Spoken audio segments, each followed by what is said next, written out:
Welcome to the County Seat. I'm your host, Chad Booth. Today we are going to talk about water, which is an ongoing problem in Utah. We are in the semi-arid West, and what different communities are doing to try to steward water better. And we've come across a project in Iron County that we want to share with you about putting back water that you borrowed before with an aquifer recharge program.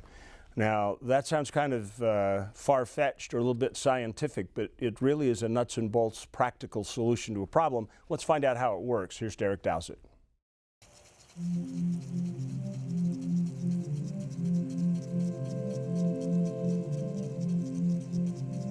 Southwestern Utah is sitting at just over 200% of average for their water year. And while many communities are making preparations for flooding, in Iron County, people like Commissioner Paul Cozzens are excited because they have a plan for all that extra water. Our goal is everything that comes out of that canyon that the farmers don't use, we want to put in the ground before it gets to this point. And we can bank that water and get credit for it for the deficit we have. The end of the line is Quichapa Lake. From there, all the water can do is sit until it evaporates because there are no flows out of the lake, and the bottom is hundreds of feet of non-permeable clay and silt. This particular diversion is the last-ditch effort to capture water and put it to beneficial use, creating a solution for nearby communities who need the water. Right now, there is a deficit. What we're doing in our bank account, our savings account here, is Mother Nature gives us 21,000 acre-feet of water, and we're using 28, and that's what we have used for the last several decades. So if you can imagine in your own bank account, if you're overdrafting or overusing 7,000 more acre-feet than what you're receiving, you're going to see the effects of that. And we are starting to see those effects where we're having to deepen our wells. It's cost us more money to draw water from deeper levels. Water quality in some areas is getting more poor as we're getting into older water and deeper water. People think of the aquifer as a great big bathtub underneath us, and it's really not. It's a series of lakes and streams and rivers and different stratas, and it's a very complex system. One of the problems with overmining your aquifer is that strata that holds your water, if you continue to draw that down, it will collapse and it will never hold the water again. And that can be an extreme problem because then you don't have the capacity to hold the water again when it does come back up. In order to open a savings account for water, you need to have some water to deposit. For Utah, the second most arid state in the Union, when it's dry, it's dry. But when it rains or snows, well, you know what happens. We were using these ponds for flood control at that time. Well, after 2005, when the flooding situation went away, we came up with the idea that these ponds could be a good resource for groundwater recharge. And so ever since then, we've been pulling water out of Coal Creek, mostly during the early and late spring, to recharge that water in these two ponds. And it's been very successful. We recharge approximately 500 acre-feet a year. You know, we have about 10 2-million-gallon tanks in the city. That 500 acre-feet a year will fill those one of those 2-million-gallon tanks 80 times in a year. This recharge kind of spurred several other recharge projects we're doing around the valley. You know, we've done these recharge projects. They said, why didn't we do this 30 years ago? And it's too bad we didn't, but we're doing it now and we're learning and moving forward. Chad, common sense tells us to save for a rainy day. But in Iron County, they're saving for a dry one. For the county seat, I'm Derek Dowsett. Thanks, Derek. We'll pick up the conversation with people I consider to be experts in this area on the county seat when we come back. In our world, the sun shines on high adventure, and new experiences are yours for the taking. And everything in you looking to play outside the box.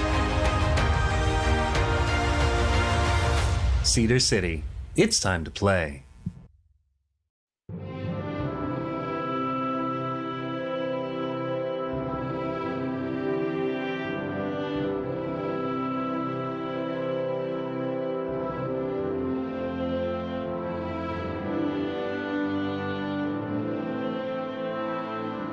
In a place that is beyond words, there is nothing to be said, except take your time in Bryce Canyon country. There's a little place on a Utah map where I was raised, where my heart's at, where the sagebrush grows wild and high, and the stars come out at night. Oh, there ain't nothing like being raised in the basin with a Ute reservation, skiing starvation, that Duchesne County life.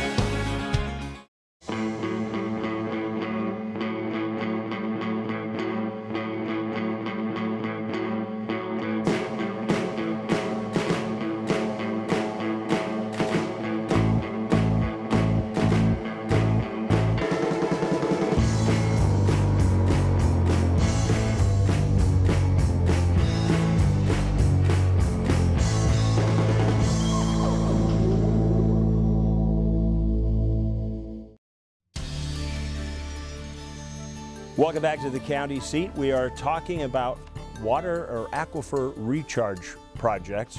And in researching the program, I was surprised to find out there are as many as there are in the state. The first one I really heard much about was what Iron County's doing.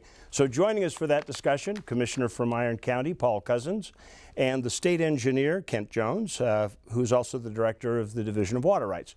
Gentlemen, thank you for coming to the show today. When did this all start? You know, it's just now, people are now in the public just starting to hear about it, but when did the recharge concept start in Utah? Well, in Iron County, it started probably back in 2005.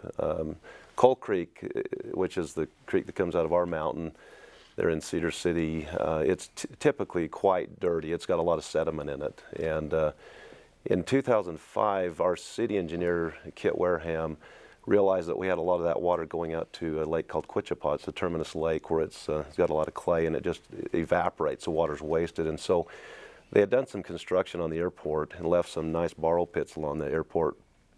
And they devised a plan where they could divert that water into those basins. It's a very gravelly structure, and they found that that water percolates into the aquifer, and they can, so typically in the winter months when it's very clean, it's difficult when you put water in these basins because the silt can seal them off and it's hard to perk, but that winter water is typically very clean. And so they started putting between, I think depending on the year, between 500 and 1,500 acre feet per year in the winter months into those basins. And they just soak on down and into the aquifer. You know, I would imagine there'd be some concern that if you're taking water that's coming out of a stream, I mean, there are beavers up there and there are dogs that might be there, and there are all kinds of things that might get into that water before it drops into. Isn't there concern about contaminating an aquifer? You know, there is concern about that, but and if you're going to take that water and try to put it deep into the aquifer, it actually has to be clean to drinking water standards, okay, before you can put it in there. But if you put it into a surface seepage pit, it actually, the soils will clean that water as it moves down through the soil before it reaches the pristine aquifer. And so there's been a lot of success getting that water into the aquifer through that method. So they use old gravel pits, they use alluvial fan areas to fill that in. They have another process of Vados wells into a Vados zone they're just shallow, large diameter wells that they'll put those in to get into the gravel layers and the finer material layers that will actually filter that water.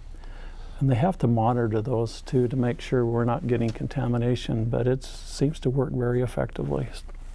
So how long has Iron County been running a deficit on their water rights, so to speak? I don't know, Ken, a long time. I mean, it's maybe you can address that.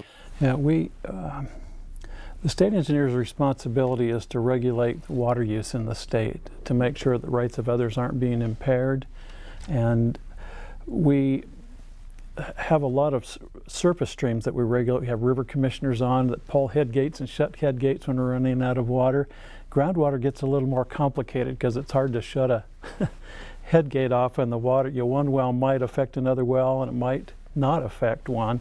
And so there's some different things that go on there. But the legislature in 2006 actually came back and gave us some instructions. They want us to be able to regulate groundwater withdrawals to make sure that we protect the rights of others.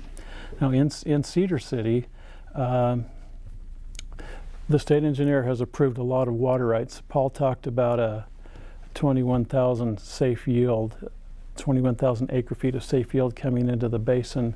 We're actually pumping 28,000, which means the groundwater is declining. We've been watching that for a while to see what we can do. We've actually had some land subsidence in the area where the land has dropped and caused some problems associated with that. And so we came in and started investigating. As we pulled the numbers together, on paper, there's actually about 50,000 acre feet of water that have been approved for use in that valley, but yet we're only using 28, which exceeds the safe yield.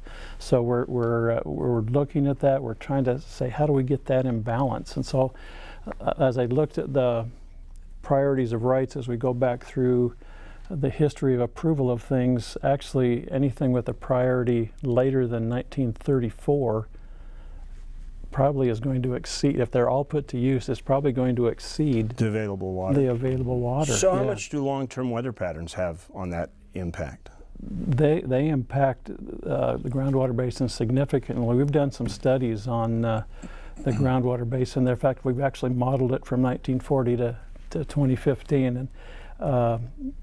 And this is a part of a PowerPoint presentation that we prepared for you guys, but it actually showed it. And it shows the groundwater trend starting to go down. We hit the mid to late 80s, and we saw a rebound and almost a recovery at that time because it was wet, really wet then, and then it's gone back down. It recovers a little bit on our wet years, but the general trend is we're pulling more out of there than on average comes in. So weather patterns make a significant difference. But on our drying patterns here, we just need to think wisely. We've been fortunate. In 2017, we had a 200% snowpack, and this year as well. So we're trying to create a lot of these different projects of recharge, so when we do have the water, we can put it in the ground. That's got to be frustrating, though, because in those 200% years, the water that's coming off the mountain is going to be pretty silted. And so you're still seeing all that water go by because it's not the kind of quality water you can put into the aquifer. We've got 7 really good recharge projects right now in Iron County, and some of the major ones. We started in 2017. There was a large gravel pit that the parent company of Western Rock, which is Staker Parsons, allowed us to use that gravel pit to divert water into. And even though it's got some silt into it, it drops down to the bottom of the pit, but it perks through the sides of the pit. And we found, as we were putting about 50 acre feet a day in 2017, as that water rises, it creates a head pressure, which also actually pushes in the ground. So at some point when that water was so deep, it created enough head pressure that it didn't, as much as we were putting in, it didn't raise any. You could tell it was just going right in the ground. And so even though we do have some silt problems, we've still had great success. One of our really successful projects we've done is out at Quichapa, where we've taken and diverted the water. But once it gets to Quichapa, it's over. Quichapa being? It's a terminus lake. It's got a clay layer of, it's eons of time. The clays that have come off cedar breaks have deposited out there. They estimate there's probably 400 feet of clay under there. There's just no way for that water to perk down the aquifer. So we need to capture the water before it gets there, because once it gets there, it becomes so contaminated with the TDS levels that it's unusable. And it really just evaporates. Once it's into the lake, it's lost through evaporation. Well, we got to take a break. I'm going too far into questions because I'm too far enthralled with this. We'll be right back with the county seat. Hold on. Utah has a national treasure where winding canyons stretch to the horizon, where nature forms elegant structures, and where iconic monuments of the West stand tall. Visitors around the world come to get a glimpse of southern Utah's legendary landscape and landmarks. Join them and explore San Juan County, Utah's canyon country. All the traveling that I've done over the world, I'd still rate this locale as being one of the best. This is some of the most scenic country out there. And part of the appeal for Kanab is it's a small town. It's beautiful. People are very friendly. It's just been awe-inspiring.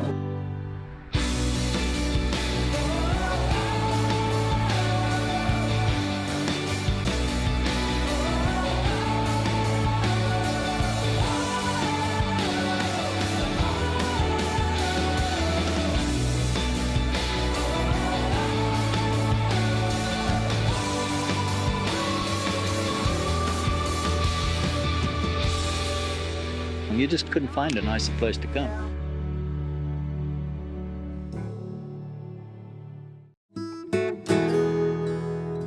Yeah, we're folks bound by traditions. Whether it's holiday time or vacation time, make sure that one of your traditions is a stop at the Creamery in Beaver, Utah.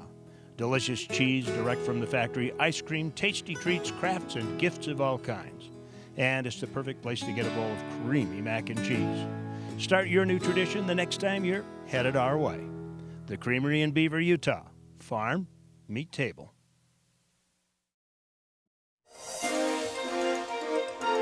Welcome back to the county seat. We're talking about groundwater and aquifer recharging, particularly looking at Iron County. There does come a question. Water is fairly well appropriated across the state, and there are downstream communities and a lot of river systems that have rights that are coming their way. You have to be careful, I suppose, on how you do that. What makes the ideal candidate for a water restoration project? What kind of river system or what kind of conditions would you look for? Well, we're very careful in our basin to not impede the use of the agricultural use of that water. These farmers have rights to that water, so our goal is any water they don't use or have rights to, we want to take the water that would end up in Quichapa and be evaporated. We want to try to put that in the ground somewhere. And we watch very closely too for those waters, because if it's naturally flowing and it seeps into the ground, and they want to say, well, we're going to capture it up above and put it in to the ground, we're saying, well, it's already going into the ground. You can't really get credits for that. So we have to look for that amount of water that's actually being lost to the system. And if we can identify water that's lost to the system, then that's water that we can recover and put into the ground for use. How many of Utah's basin systems have a terminus lake? I mean, obviously the Great Salt Lake, Sevier Lake would probably be another one. Well, Parowan right next door, which they're going through some of the same challenges we have, they've got the Little Salt Lake, which is basically the same issue. And Parowan is dealing with these same kinds of issues. They've got significantly declining groundwater levels, and they need to figure out what to do with their water to help them recover too. So they're struggling with the same things that they are in Cedar City Valley, but they do have a terminus lake there too that they could function from. And they're working on that. They've got some exciting things and plans, and they're moving forward on some things over in that valley as well. So I look at water situations and not wanting to rile anybody. I know that at one point Iron County was supposed to be part of the Lake Powell pipeline, and then they withdrew from the pipeline. And I know there have been some water issue conflicts with neighboring counties. Do you see this as part of a solution to make sure all those things are settled? Absolutely. The water recharge and the conservation elements of a threefold plan to solve this problem, that's the low-hanging fruit, right? We need to do everything we can with recharge and conservation to try to delay the requirement to import water from other valleys. Well, that raises a very good point. I think we should get our last break out of the way and come back. I'd like to talk about conservation and other things that communities can do. We'll be right back on the county seat. There are meetings, and then there are gatherings. At the Davis Conference Center, we know the difference. Turn your event into something more than just another business summit.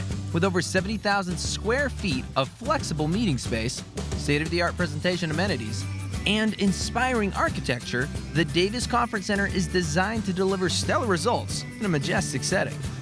Take your convention to the next level. Schedule now at davisconferencecenter.com.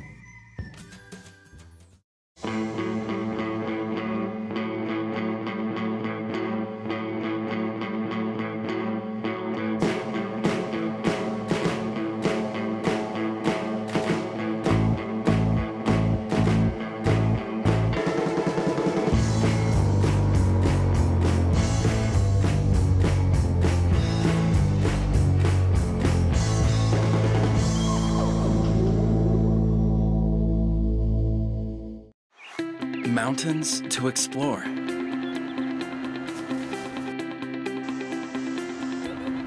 Adventure to be had.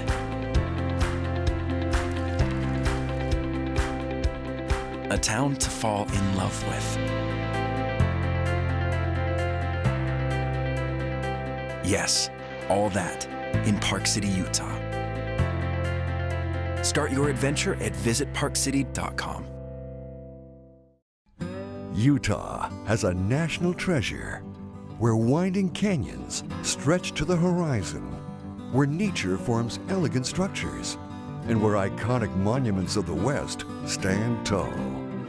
Visitors around the world come to get a glimpse of southern Utah's legendary landscape and landmarks.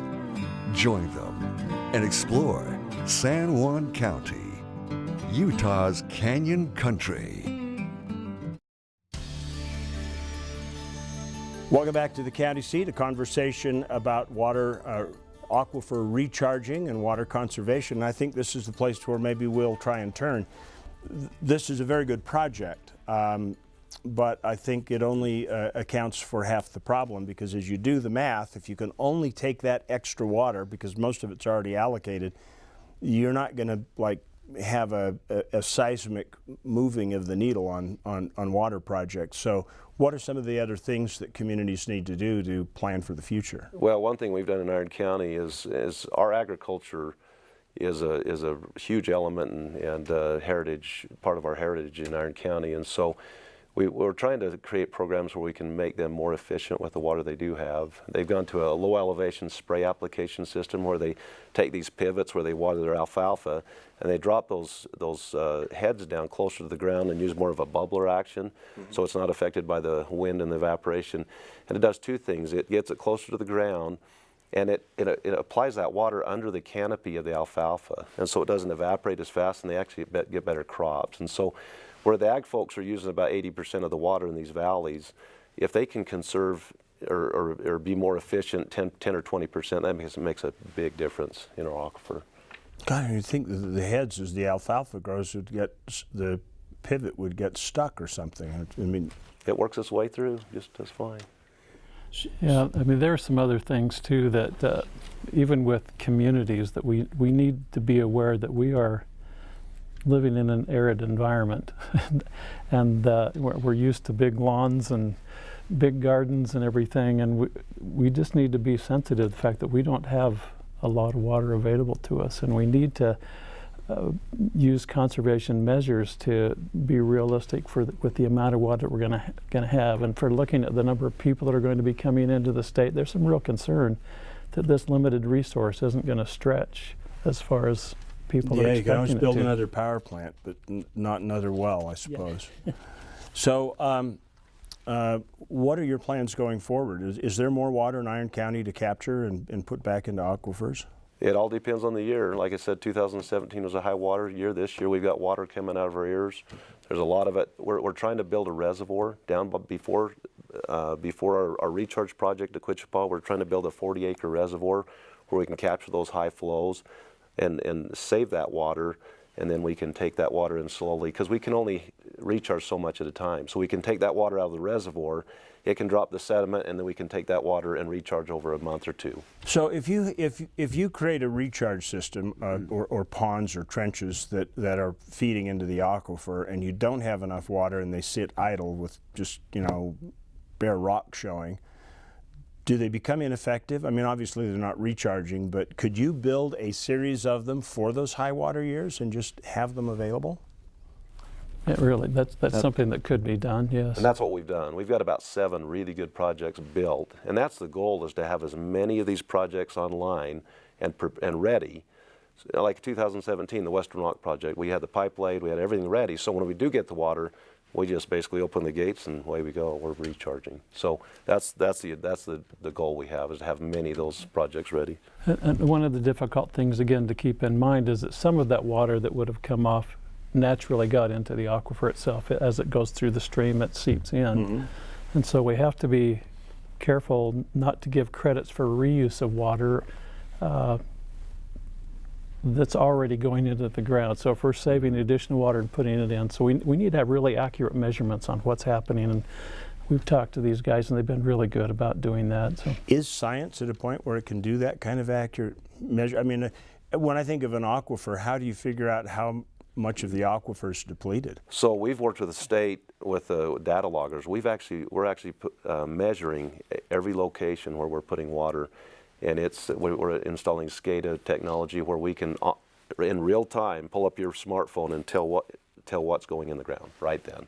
So there's some neat technology that we're using. Yeah, and the more data, the better. And so we're trying to get things measured to show exactly what's happening. And yes, we can get a pretty good handle. We've had the U.S. Geological Survey in doing some studies and evaluations of how the water moves through the system, and we're using I mean, it's the best science available, that we're being able to use that and make some determinations. And the legislature said, well, we can look at that from time to time as the science evolves, and we can adjust our programs, but we've got some pretty good data right now that we can make those decisions. Well, gentlemen, thank you so much for taking the time to join us. Appreciate particularly your drive all the way from beautiful Cedar City up here to Salt Lake for this. And this is a really important issue, folks, and this would be one that I would share with your friends. You know, you can change the kind of grass you have in your lawn, you can change the kind of landscaping you have, you can do things, and every single household helps, and it genuinely helps not only in the basin you're in, it helps across the state as we try to distribute water better. I mean, obviously, if Salt Lake could cut its water use by 40%, we wouldn't rely so much on Central Utah water project water. We could put it in other places to other applications. So, gentlemen, thank you. Remember, local government is where your life happens. Be part of the situation, and we'll see you next week on the County Seat.